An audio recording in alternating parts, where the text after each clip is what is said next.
Today I want to talk to you. I want to have a heart-to-heart with you. If you're somebody who's struggling with depression and anxiety and emotions that sometimes you can't even name, if you ever feel like giving up, I want you to consider this. I want you to consider what would happen if you grew up knowing that you were always enough. I want you to consider what would happen to you right here, right now. How would you be feeling right here, right now, if you had somebody in your life pushing you to become the best that you were supposed to be, pushing you every day to believe in yourself, believing in you, looking into their eyes and knowing that they see greatness within you? How would you show up every day of your life if you knew that you had somebody on your back, letting you know that they were there for you, encouraging you, nurturing you? How would you go to school? How would you go to work? How would you approach life if you knew that you had that type of support in your life every day, someone that you could count on no matter what? What if you knew that with every soul of your being that you were enough? What if you knew that no matter what you did, that you had somebody in your corner that believed in you?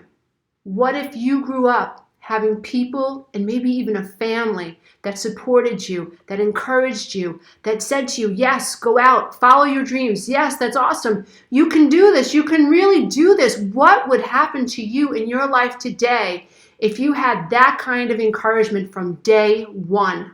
Look, here's the problem. If you grew up like me, you didn't have those types of life experiences. I'm going to let you in on a little secret. I grew up with a father who told me I was ugly. I grew up with a mother who told me that I was a bad little girl. I grew up with a mom who called me selfish every time I couldn't figure out what she needed or how she wanted me to show up. And I felt bad about myself. I carried shame with me every single day of my life. And it showed up in school. It showed up in the playground. It showed up on my tests. It showed up in the way that I lived my life every single day. The song my father used to sing went like this. You is an ugly child. Who could your papa be? If I was your daddy, I would go jump in the sea. My father thought that that was funny. He didn't think that he should raise confident children. And you know what? He got his wish. He raised insecure children, codependent children, love-addicted children, emotionally scarred children. All three of us, my brother, my sister, and I, all struggled with food, with eating disorders, with clinical depression, asthma, migraine headaches, you name it. Our minds suffered. Our bodies suffered. Our souls suffered. We grew up never feeling good enough, and it was like cancer. When I was 12 years old, I decided that I was going to kill myself. The world was just too damn cold. It made no sense to me that I was on planet Earth and I was in so much pain. And I loved these people and they couldn't see it. They couldn't connect to me. The only thing that kept happening was more pain, more rejection, more abandonment. And I never could see a way out. Going to school, reaching out to teachers, having them look at me like I was crazy, having them not pay attention to when the boys were hitting me, having them ignore the snot that was on my desk because somebody thought it was funny to put snots on my desk, having them ignore the nasty pictures that were scribbled on the top of my desk, having them ignore when I was being bullied, when I would cry in the corner, having them absolutely ignore all of that was going on only made me feel worse and more abandoned. I grew a tough skin, or so it looked. I went to school with the chip on my shoulder. It was my defense mechanism. I thought that if I showed up tough, then people would leave me alone, but it didn't work. Inside, I was soft. Inside, I wanted to be that little girl that could put a bow in her hair. Inside, I wanted the boys to like me. Inside, I wanted the girls to like me. But on the outside, I had this tough exterior. While on the inside, I was collapsing and begging for someone, anyone, to reach me. The day came when the boy that I loved humiliated me in front of all the kids in my class. And as he stood in the doorway calling my name, cursing my name, calling me every disgusting name in the book he could think of, every system in my body went on overload. But oddly enough, I felt like I was shutting down. And the one thought that got me through that afternoon, that prevented me from jumping out of my skin and crying and falling apart in front of all these kids and the teachers there, was this idea that I know I'm going to go home and I'm going to kill myself. I know it sounds crazy, but that one thought that, oh, soon this will be all over. This will be done. I don't have to face my mother. I don't have to face my father. I don't have to fight with my brother anymore. I don't have to listen to the screaming and the yelling and the put downs. I don't have to pretend that my house is happy and it's sane when it's not. I can just leave. I don't have to put up with being bullied and being chased from the park anymore and having people hound me. I don't have to do this anymore. Yes, I'm going to kill myself. I went home. I got my father's gun. And I stood in my mother's bedroom mirror. And for a moment, I caught a glimpse of the little girl that was in so much pain. For the first time in my life, I found empathy for myself. Very bizarre experience, but it changed my life. Looking at myself, looking at the reflection of me in the mirror, and watching the tears stain my Catholic school uniform, this amazing thing happened. I could see the little girl that was in so much pain. Nobody in my life ever made me feel like they could see me. I was psychologically invisible, and I think that's what's so wrong. In this world, so many of us feel psychologically invisible. Our children feel psychologically invisible. Children who are coming from dysfunctional homes, who have no one patting them on the back, being grateful that they're home from school, no one there to cook them a healthy meal, no one to go to parent-teacher conference to support them, no one checking their homework, no one encouraging them, parents who are overwhelmed and parents who are alcoholics and dysfunctional, suffering from depression, not able to show up for their children. We're a world that's suffering, and we have to figure this out.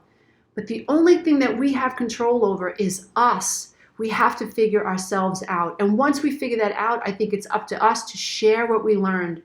You see, once I started seeing myself, I was able to see other people. Right? The more I saw myself, the more I saw my own pain, the more I was able to see my children, the more I was able to see other people.